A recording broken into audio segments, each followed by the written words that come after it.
And the Lord God says unto the serpent, because thou hast done this, thou art cursed above all cattle and above every beast of the field. Upon thy belly shalt thou go, and dust shalt thou eat all the days of thy life. And snakes, by the way, are lizards that lost their legs, just so you know. And I will put enmity between thee and the woman, and between thy seed and her seed. It shall bruise thy head, and thou shalt bruise his heel. I love these pictures. They're so smart. And again, strip the religious context from them and just look at them for a second. What do you see? You see the eternal mother holding her infant away from the snake. See it down there? Right? Crocodile, snake, everything predatory that's been after us for like 60 million years. The reason we're here is because of that. That's why it's a sacred image. Now this one I like even better. See down there, there's something like the moon, and then there's this reptile down there that Eve is standing on. This is really old, and I showed you this before, but I think it's so cool. She's coming out of this thing that's like a hole in the sky, you know, because it indicates the eternal re-presence of this figure. It's something like that. The eternal recurrence of this figure. It's an archetype. But then the potential out of which she is emerging, these are all musical instruments back here. And so what the artist is representing is the great patterned complexity of being and the emergence of the protective mother from that background, protecting the infant eternally against predation. It's like, how can that not be a holy image? If it isn't a holy image, if you don't think it's a holy image, then there isn't something wrong with the image. There's something wrong with the perceiver. Unto the woman he said, well, and God's just outlining the consequences of this right now. It's like, okay, well, now you've gone and done it. You've woken up. This is what's going to happen. I'll greatly multiply thy sorrow and thy conception. In sorrow thou shalt bring forth children. And thy desire shall be to thy husband, and he shall rule over thee. It doesn't say he should. It says he will. And why in sorrow shalt thou bring forth children? Well, when you develop a brain that big so that you can see, it's not that easy to give birth anymore. And then you produce something that's dependent beyond belief. And that's one of the things that you would say dooms you to precisely this. So that's Eve's punishment for waking up. And Adam, because thou hast hearkened unto the voice of thy wife, and hast eaten of the tree of which I commanded thee, saying, thou shalt not eat it, cursed is the ground for thy sake. In sorrow shalt thou eat of it in all the days of thy life. What's that? It's the invention of work. Thorns and thistles shall it bring forth to thee, and thou shalt eat the herb of the field. It's the invention of work. What do people do that animals don't? Work. What does work mean? It means you sacrifice the present for the future. And why do you do that? Because you know you're vulnerable and because you're awake. And so from here on in, from this point, there's no return to unconscious paradise. I don't care how many problems you've solved so that today's okay. You've got a lot of problems coming up. And no bloody matter how much you work, you're never going to work enough to solve them. And so all you're going to do from here on in is be terrified of the future. And that's the price of waking up. And that's the end of paradise. And that's the beginning of history. And that's how that story goes. In the sweat of thy face shalt thou eat bread till thou return unto the ground, for out of it wast thou taken. For dust thou art, and unto dust thou shalt return. And Adam called his wife's name Eve, because she was the mother of all living. Unto Adam also and unto his wife did the Lord God make coats of skin and clothe them. That's William Blake, by the way. And the Lord God said, behold, the man is become as one of us, to know good and evil. And now lest he put forth his hand and take also of the tree of life and eat and live forever. I'll go over this again next week. Therefore the Lord God sent him from the forth from the Garden of Eden to till the ground from whence he was taken. So he drove out the man, and he placed at the east of the Garden of Eden cherubims and a flaming sword which turned every way to keep the way of the tree of life.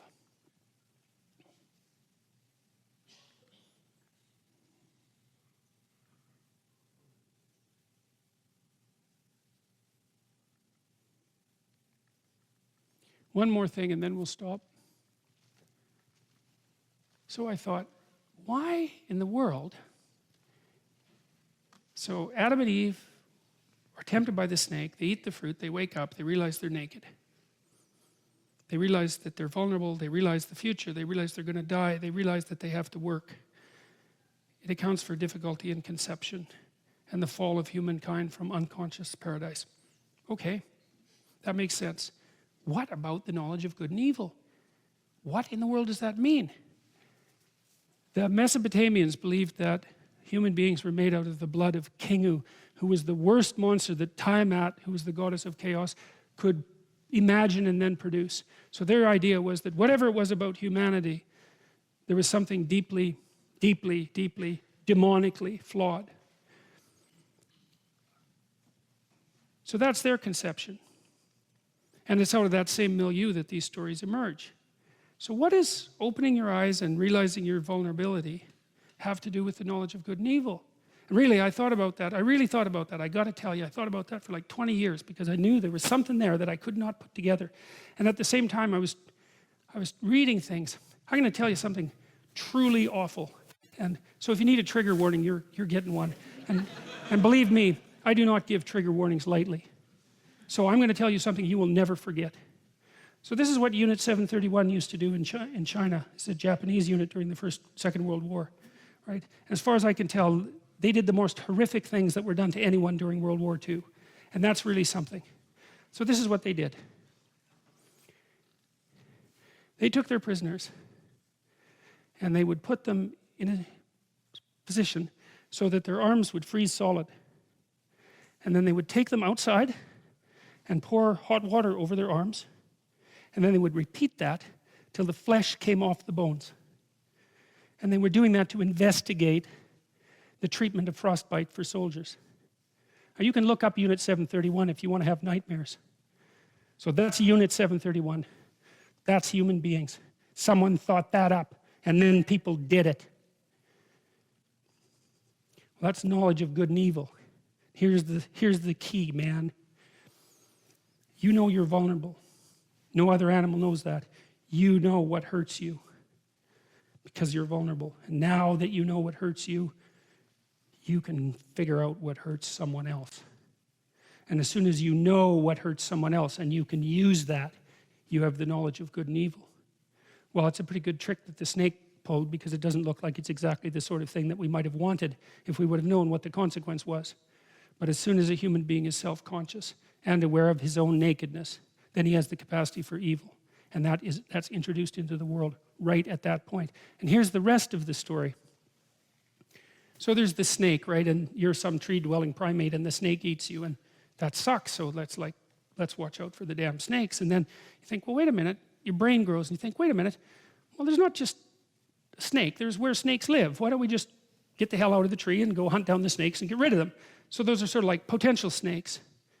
And so the snake becomes potential snake, and it's the same circuit that you're using to do this thinking. And then you get rid of the damn snakes. It's like St. Patrick chases them out of Ireland. No more snakes. Everything's paradise. It's like, no. That's not how it works at all. Well, now you've got the human snakes. You're a tribe. You've got tribal enemies. You've got to defend yourself against the human snakes, right? So maybe your empire expands and you get rid of all the human snakes. And then what happens? Well, they start to develop inside. It's like you get rid of all the external enemies and you make a big city, and all of a sudden there's enemies that pop up inside, because the snake isn't just the snake in the garden, and the snake isn't just the possible snake, and the snake isn't just the snake that's your enemy. The snake is your friend, right? Because your friend can betray you. And then it's even worse than that, because you can betray you. And so even if you get rid of all the outside snakes, you've got an inside snake. And God only knows what it's up to. And that's why the bloody Christians associated the snake in the Garden of Eden with Satan. It's unbelievably brilliant. Because you got to think, what's the enemy? Well, it's the snake. Fair enough. But, that's good if you're a tree-dwelling primate. But if you're a sophisticated human being, with 6 million years of additional evolution, and you're really trying to solve the problem of what it is that's the great enemy of mankind, well, it's the human propensity for evil, right? As such. Well, that's the figure of Satan. That's what that figure means. Just like there's a logos that's the truth that speaks order out of chaos at the beginning of time, there's an antithetical spirit the hostile brother. That's Cain to Abel, which we'll talk about next week. That's doing exactly the opposite. That's motivated by absolutely nothing but malevolence and the willingness to destroy. And it has every reason for doing so. And that's what's revealed in the next story, in Cain and Abel, in one paragraph. The first glimmerings of that, outside of the strange insistence by the Christian mystics, let's say, on the identity between the snake in the Garden of Eden and the author of all evil himself.